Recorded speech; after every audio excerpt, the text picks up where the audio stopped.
Tsour et Allah sont des voisins. Allah est arabe, Tsour est juif. Tous deux sont israéliens. Tous deux sont proches de la trentaine. Étudiant en maîtrise de physique au prestigieux Institut Weizmann, Tsour est marié. Allah, électricien qui s'est formé sur le tas, est fiancé. Je me sens triste, déprimé. Nous vivons ensemble. Tout à coup, tout le monde a peur pour sa famille.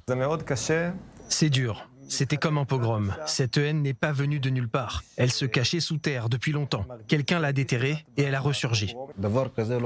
De telles choses ne se sont jamais produites à Lod auparavant, ni de la part des Arabes, ni des Juifs. La plupart de ces troubles proviennent des colons qui ne sont pas de Lod. Nous avons emménagé à Lod il y a 6 ans. Nous cherchions un logement abordable comme tout le monde. Nous cherchions également un endroit qui ait un sens, où nous pouvions aider. Nous ne sommes pas des colons.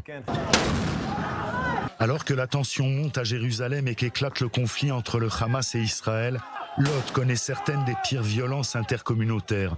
Les Arabes se tournent contre les Juifs contre les Arabes. There's a pitch battle here. They are enemies, they're not friends, they're enemies.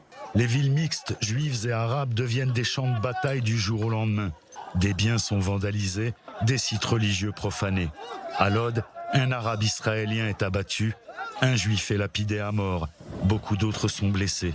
Le gouvernement déclare l'état d'urgence, impose un couvre-feu nocturne. Tsour et sa femme Shvout quittent la ville.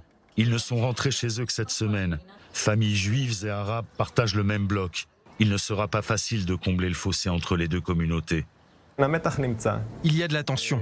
Nous prévoyons d'organiser prochainement une réunion de copropriétaires. Même si nous ne nous sourions pas et que nous ne sommes plus amis, nous vivons toujours ici, ensemble, juifs et arabes. La plupart des violences ont eu lieu dans ce quartier délabré.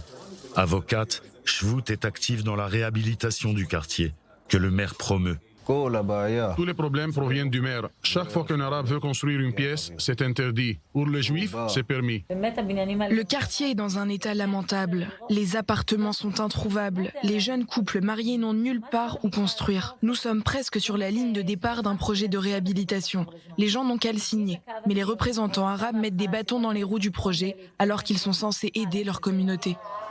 L'enfer est pavé de bonnes intentions, comme le dit l'adage. Personne n'a demandé l'aide de ce couple. Il y a un problème qui ne peut être ignoré. Les Arabes israéliens disent qu'Israël, dans ses frontières de 1948, c'est inacceptable. Je suis la première à soutenir que les Arabes devraient jouir de droits égaux. Je peux les aider à y parvenir. Mais il y avait ce sentiment que tout à coup, ils étaient mes ennemis.